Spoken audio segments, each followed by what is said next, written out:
Terima kasih sudah mengklik video ini. Jangan lupa dukung terus channel Termometer Islam dengan cara subscribe dan aktifkan lonceng notifikasi, agar tidak ketinggalan video terbaru dari kami.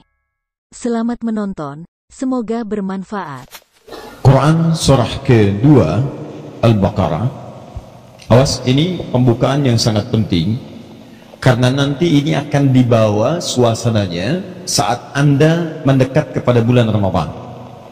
Kalau Anda tidak punya suasana yang ditampilkan oleh isyarat Al-Quran dan hadis ini, maka kecil kemungkinan Anda mendapatkan keistimewaan yang dimuliakan dan diberikan oleh Allah saat bulan Ramadan. Satu. Yang kedua, umumnya kebanyakan orang jika tidak memahami konsep ini, maka ada perasaan hambar dan datar saat masuk pada bulan Ramadan. Orang lain bahagia, dia biasa-biasa. Orang lain menunggu, dia berharap untuk diperpanjang. Kapan Ramadan tiba? 2 bulan lagi. Ya Allah, gak terasa ya begitu cepatnya datang. Ya Allah, mudah-mudahan sampai ke bulan Ramadan ketika memiliki suasana yang dimaksudkan. Kapan Ramadan tiba? 2 bulan lagi. Ya, kok cepat amat ya. Si amat aja gak cepet-cepet. Bisa gak kok Allah minta doa diundur supaya muncul 4 bulan lagi? Nah, hal-hal semacam ini akan sangat berpengaruh. Terlebih pertemuan kita cuma kurang lebih 8 kali sesi sampai ke bulan Ramadan. Ingat, hanya 8 kali. Sekarang sesi akan kita mulai. Sudah kita kemudian bahas pertengahannya. Di Maret kita dapatkan 4 kali pertemuan. Di April kita 4 kali pertemuan. Awal Mei sudah masuk ke bulan Ramadan. Ingat baik-baik. Ya, tahun ini, ingat, tahun ini 1 Ramadan, bulan puasa, jatuh pada bulan apa? Bukan Ramadan. Baru dengar ada orang Islam puasa di bulan Mei. Baik. Semoga Allah ampuni dosa-dosa kita semuanya, insyaallah. Baik. Secara singkat tadi sudah kita bahas. Nabi hijrah ke Madinah, Al-Madinah Al-Munawwarah tahun keberapa? Kedua hijrah. Di sana sudah ada orang Yahudi? Sudah ada orang Nasrani? Sudah ada orang Islam? Ada, sudah ada yang sudah syahadat duluan saat Nabi masih di Mekah. Karena itu mereka minta Nabi hijrah ke Madinah untuk mereka temui dan mereka terima di sana. Maka ketika datang Nabi diolok-olok karena salatnya menghadap ke Baitul Maqdis. Turun Quran surah kedua Al-Baqarah ayat 144. Maka diberikan kiblat spesial dengan salat yang spesial. Dikerjakan 5 waktu, nilainya sama dengan 50. Semua doa saat bahkan sebelum salat ditunggu oleh Allah. Kamu minta, saya berikan, kata Allah. Yang paling hebat, sholat kita yang ditunaikan itu menjamin semua nilai kebahagiaan dan kesuksesan dunia akhirat. Karena itu ketika muadzin memanggil lewat suara adzan, hayya 'alas shalah, ayo sholat. Orang dulu cuma sholat, orang sekarang nanya, kenapa sholat? Teruskan, hayya 'alal falah. Ayo, dengan sholat itu falah. Kamu dipanggil untuk sukses, kamu dipanggil untuk bahagia, kamu dipanggil untuk mendapatkan semua kenikmatan. Karena falah itu bermakna bahagia, sukses, nikmat, tenang, damai, nyaman. Di puncak semua kebahagiaan itu dilukiskan dengan kata falah namanya. Makanya kalau orang paham diajak sholat itu diberi bahagia, orang akan semangat sholat. Makanya kalau ada panggilan muadzin, jangan digayangkan, digambarkan itu sebagai panggilan beban. Apalagi kalau cuma panggilan ibadah yang cuma beban. Datang dipanggil, datang lagi, selesai dipanggil lagi, antum capek. Tapi kalau Anda memahaminya dan melihat panggilan adzan itu seperti Allah menyampaikan pada kita, kata Allah, kamu saya panggil sholat supaya saya berikan bahagia. Belum bahagia, sujud saya berikan. Belum sukses, tunduk saya berikan. Belum tenang, ruku saya berikan. Makanya ketika ada orang dipanggil Allahu Akbar, Allahu Akbar, Allah minta menghadap supaya saya sukses. Kalau panggilan adzan diibaratkan panggilan kesuksesan, maka demi Allah saya katakan, setiap orang pengen sholat dalam setiap waktu. Setiap orang pengen sholat.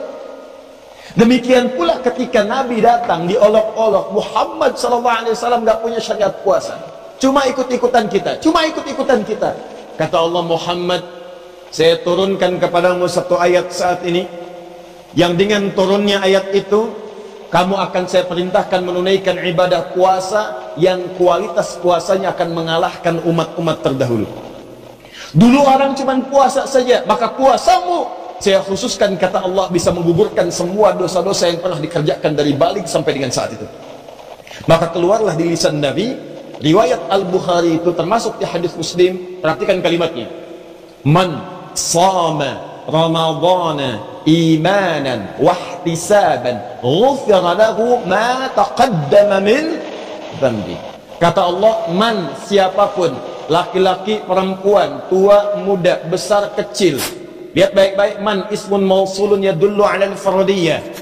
Huruf sambung menunjuk kadang pada objek, bahkan subjek, tanpa jeda, setiap tunggalnya, setiap orangnya.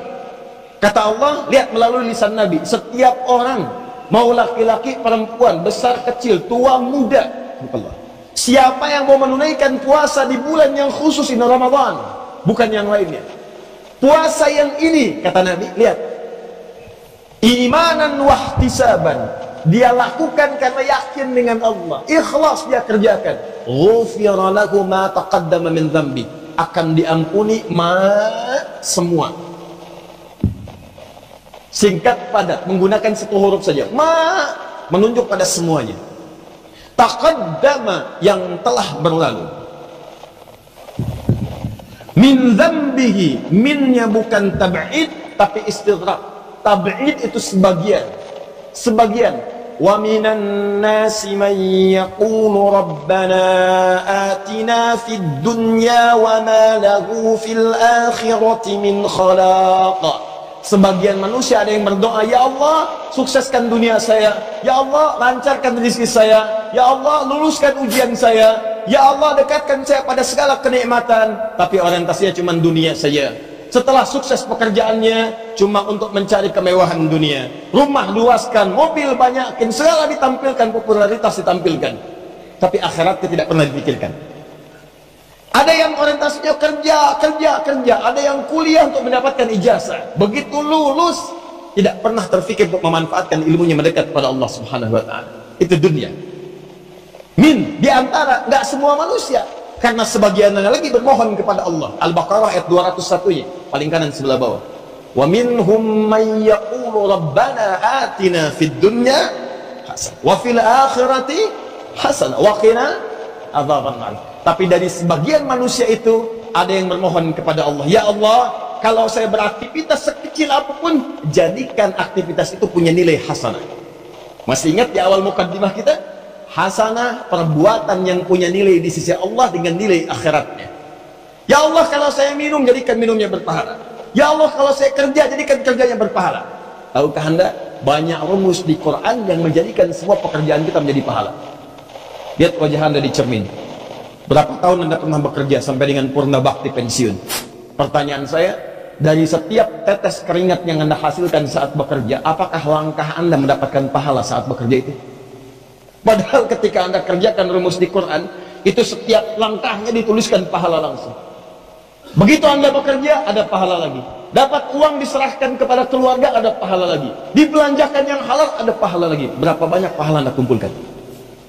Duhai Anda yang saat ini sudah sampai di kampus, Masya Allah, ada yang semester 4, 5, 6, S1, S2, S3. Karena di Indonesia hampir semuanya S, ya, SD, SMP, SMA, kan? Udah gitu S lagi, S1, S2, S3. Wah, sampai dingin ya. Jadi coba lihat, dari setiap yang Anda pelajari, berapa yang punya nilai ibadah? Anda punya pahala enggak? Jangan-jangan nilai Anda tuh dituliskan SKS sekian, nilai sekian, IPK 4,00, tapi pahalanya 0,4. Apa yang Anda dapatkan? Padahal di situ ada surga yang Anda rindukan. Begitu Anda benar cara belajarnya, benar cara memulainya, benar cara kemudian mengerjakannya, wafat di dalamnya bahkan sebelum Anda diwisuda. Demi Allah saya katakan, wafat sebelum Anda diwisuda, Anda niatkan karena Allah, maka tertulis syahid di